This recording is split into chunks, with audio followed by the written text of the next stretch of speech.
On this slide, I go over the specific appropriations that were requested by Pinellas County. The first one being the Toy Town environmental remediation. $15 million is in the budget for that, and that money is for capping and doing site remediation out on the Toy Town property. The next is the North Pinellas stormwater improvements. $9.5 million is included in the budget.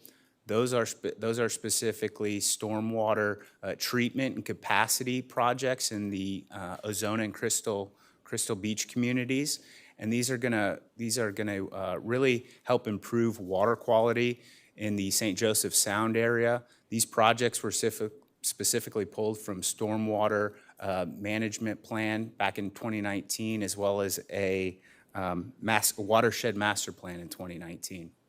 The West Klosterman Preserve Project, $3 million. That'll cover the full purchase price of that property from the school board, and that will be maintained as a preserve.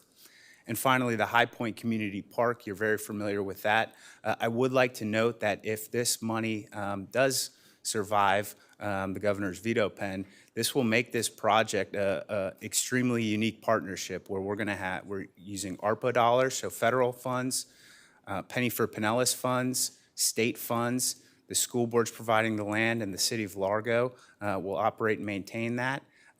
That's just a very cool project, and I want to make sure I plug it anytime I can. So, Barry, if this 400,000 meets the red pen, are we gonna look at? We'll have to reevaluate, but certainly we've come a long way with this project, so. Yeah, I mean, I want to continue to support them, I would love for us to, you just have to make it up. We are still in the design phase of that project, so I do believe we've added some things as we've identified these different funding sources, so we still will have time to adjust the design accordingly if needed. And we do have more flexibility with this being an underserved community with ARPA dollars. Okay, and then for Toy Town, we asked for 10? Correct. The 15? original request was for 10, and we were able to secure $15 million in the final budget.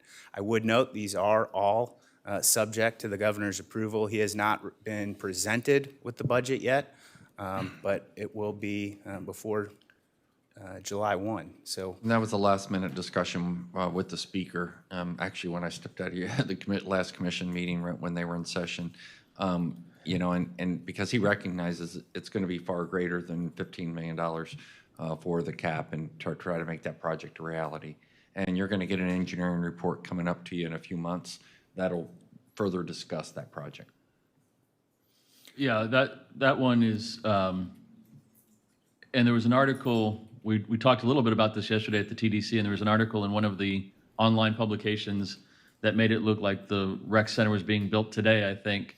And I talked to the reporter and clarified that there was still a long way to go between the appropriation. But so when will we see that engineering report? Because we've been talking about that for a little while now. Kevin, you're about 60 days out, about 60 days out. But you know, again, the engineering report talks about that. That's just the engineering report. Now we've got to piece together everything that would go into creating a park and the funding sources and how we would operate that and bid it and everything else. Right, and I don't know what kind of criteria or requirements are in this appropriation as far as, you know, if this 15 million goes a long way towards remediation and whether we scrape or cap or whatever we're talking about doing, but then we don't have any funds to actually build a youth park, and I don't know, what is it, just youth rec kind of general term, or is it, you know, or was it remediation? this is site remediation. Site remediation is what these funds are appropriated for. Okay, all right. Well, that's helpful to know. And at the bottom, I did include, because I know you are very interested, two projects that were both filed actually by Representative Cheney one on behalf of Madeira Beach and the other on behalf of Tierra Verde Community Association. And these projects were for the two dredges, and they were both fully funded in the final budget. Into bills, individual bills that passed. The first one, you're familiar with this one. It has received a lot of press. This is Senate Bill 620, the Local Business Protection Act. And essentially what it does is it allows any business that has been operating in a jurisdiction for at least 3 years to file a claim against the local government for damages that they believe result from a revision or implementation of a charter provision or a new county ordinance, local government ordinance. So they had to have realized a minimum of 15% loss of business profits, and there is set out in this bill different documentation that they need to provide to prove that. There is a process for after we're informed that they intend to file a claim, what that looks like. There is some cure time where we have options to amend the ordinance, to claw back the ordinance, or to provide waivers. So there are a lot of question marks with this bill, but I'm sure we will be busy dealing with it in the coming months. Is this going forward as well? So if we do things going forward that create business loss for a company? I think, and Jewel can correct me, but this bill is effective upon becoming law, so I think it would only be moving forward if this is signed into law. Okay. All right. Thank you. Next, as Evan alluded to earlier, residential development projects for affordable housing. And what this does is, if you'll recall, 2 years ago, a bill was passed where the legislature allowed for the building of affordable housing on industrial lands. That was for 100% affordable developments. This piece of legislation kind of went a step further, and a residential housing can be built, is allowable on any commercial industrial property in the state, no matter if it's, as long as it's 10% affordable.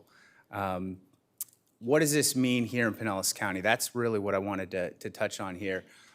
You all are unique, as you're one of only 5 counties in the state that have a CPA, Countywide Planning Authority. And how this would work is currently today, if one of the 24 municipalities, or even in the unincorporated area, if a project were to come forward today that is a residential project, they want to develop on industrial land, it would have to go through the city, they would have to change their plan.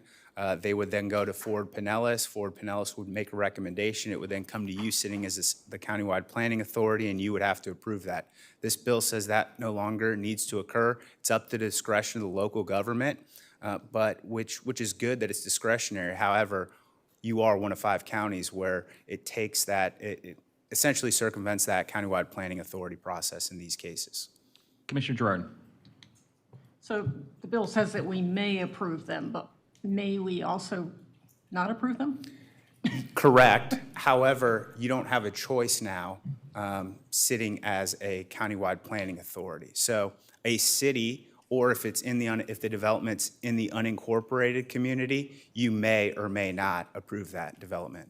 Right, okay. But if it's in the city, we would not have the option. The city could do it standalone. That's fine. Okay. Correct. All right, got it. Correct? Brian, is that how I explained it? 100% correct. So if there was, for example, a property in the city of Safety Harbor that wanted to convert from industrial to residential, it would never necessarily ever come to the county commission. Correct. Or for Pinellas, right? Or Ford Pinellas, they could do it simply at the city level. Commissioner Seal. But if it's in the unincorporated, it would come to us. It would come to you sitting as the Board of County Commissioners. Correct. Got it. Commissioner Eggers. So do we have a sense, and I don't have to have an answer this morning, but do we have a sense of the amount of industrial land that is out there that sits in unincorporated versus incorporated areas? Just a question, maybe. So we asked Ford Pinellas to prepare that report for us, and so they're in the middle of completing that. I talked to Whit, and I think they're a couple months out. But this change here, because of costs of land, is cheapest in industrial. It makes it very attractive for people who own extra industrial land to sell it for affordable housing uses or Yeah. or anything else, so. I think that's correct. I think the key is going to be different areas. And again, there still will be an oversight body that says is this appropriate or not. But it opens that up to be at the local level as you as commissioners or as the municipality, wherever the land presides. Do we know the 10%? What is that, the cost of the project, the size of the project, square footage? What's that 10% mean? As I understand it, it's 10% of the units, of the total units. I mean, if I have a warehouse if I have a warehouse brewery that's 10,000 square feet, and then, I want to put 20 units of affordable housing, Well, my interpretation, that would be 2 of the units must be affordable. The other 8 could be market rate. so it's of the. The 10% 10% is of is the of the residential residential. component, not of the. Correct. So that is, it could go 100% from industrial to residential. There's no. Correct. Okay, all right, that's where I wanted some clarification. And that was last year as well. I mean, it could go 100%, but it had to be all affordable. 100% affordable of the units that were built. And they all now had to be only affordable. 10%. Now only 10%. And that was one of the things that we expressed, is that this directly competes with last year's bill that, last year they had to be 100% affordable. Well, now I can come in and get this change, and I've only got to have 10% of the units affordable. It was just announced St. Petersburg is moving forward with the old Tibbetts lumber property, correct? I saw an article in St. Petersburg. Further questions on this area? Commissioner Gerard?